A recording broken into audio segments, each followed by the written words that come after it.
Puluhan mahasiswa dari Kesatuan Aksi Mahasiswa Muslim Indonesia menggelar aksi damai di halaman kantor DPRD Kabupaten Oku guna mengajak anggota DPRD Oku menolak kenaikan BBM.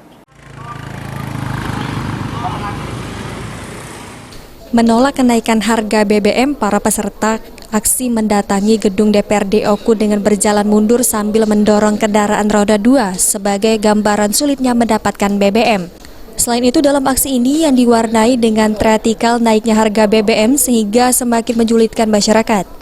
Koordinator aksi Iskandar menyampaikan, pernyataan sikap terhadap kebijakan pemerintah yang menaikkan harga BBM, yaitu menolak pemerintah menaikkan harga BBM serta mendesak pemerintah untuk mengendalikan dan menstabilkan harga bahan pokok. Tidak hanya itu, massa yang mengajak DPRD Oku bersikap turut menolak kenaikan harga BBM serta memperjuangkan kepentingan rakyat. Lalu mengontrol kebijakan-kebijakan terkhususnya pemerintah pusat melalui berkolaborasi dengan DPR. Harapannya kita satu suara bahwasanya kita sama-sama untuk menolak kenaikan BBM ini karena sudah sangat meresahkan masyarakat. Aksi mahasiswa ini diterima oleh Wakil Ketua 1 DPRD Oku, Yudi Purnama Nugraha, yang bersama sejumlah anggota DPRD Oku lainnya, yang mana anggota DPRD Oku menegaskan bahwa DPRD Oku secara konsisten menolak kenaikan harga BBM bersubsidi.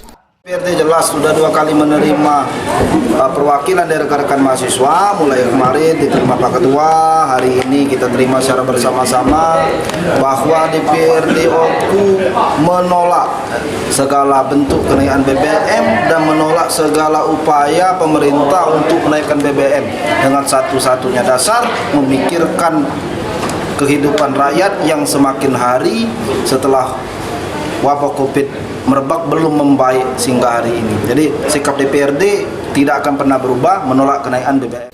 Perwakilan anggota DPRD Oku dan mahasiswa menyaksikan secara langsung pengiriman pernyataan sikap DPRD Oku yang menolak kenaikan harga BBM bersubsidi ke Kementerian Sekretaris Negara dan DPR RI. Ari Pranik